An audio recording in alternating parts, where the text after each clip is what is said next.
Saudi আরবের সর্বোচ্চ উলামা পরিষদ, ফতোয়া বিষয়ক স্থায়ী কমিটির ফতোয়া, এই সবগুলোকে একত্র করলে দেখা যায় যে ওনারাও স্পষ্ট এই ধরনের প্রশ্নের উত্তরে অনুমতি দিয়েছেন যে নামাজের মধ্যে কারোর টাকনুর নিচে যদি প্যান্ট যায়, সেটাকে যদি সে গোছায় নেয় যে আমি নামাজের মধ্যে হারামে লিপ্ত থাকবো না, তাহলে এটাতে দোষের কিছু নাই, বরং এটা ভালো।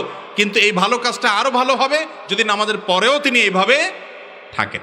কথা কি বুঝাতে পারছি?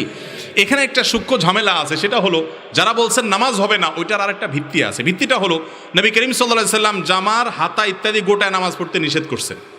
আমরা অনেকে এরকম হাতা গোছায়, হয়তো ওজোর জন্য গোছাইছি, ওই গোছানো অবস্থায় নামাজ পড়তেছি, আছে না নাই? এটা নামাজের আদবের খেলাফ, শানের খেলাফ, হাদিসেও নিষেধ আছে।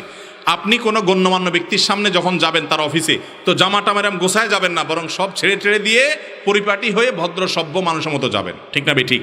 তো আল্লাহর সামনে দাঁড়ানোর আগে আল্লাহ কোরআনে বলেছেন, ইয়া বানি আদম খুযু যিনাতাকুম ইনদা কুল্লি মসজিদ, প্রত্যেক নামাজের সময় সুন্দর পোশাক আশাক এবং পরিপাটি হও যতটুকু তোমার সাধ্যে আছে এর মধ্যে থেকে। অতএব নামাজের মধ্যে এরকম জামার হাতা টাতা এগুলা গোছায় রেখে নামাজ পড়া উচিত না, মাকরুহ। তো এই জন্য ওই প্যান্ট গোছানোটাকে অনেকে ওইটার সাথে মিলায়, ওইটার এটা এক না। কারণ প্যান্ট গোছানোটা তো ওই টাকনুর নিচে যে হারাম হচ্ছে, সে হারাম থেকে বাঁচার জন্য, বিধায় সেই গোছানোটা দোষের না। দোষের হলো শুধু নামাজের সময় গোছাইলেন, অন্য সময় আবার টেনে দিলেন, এটা হলো দোষের। কথা কি বুঝাতে পারছি?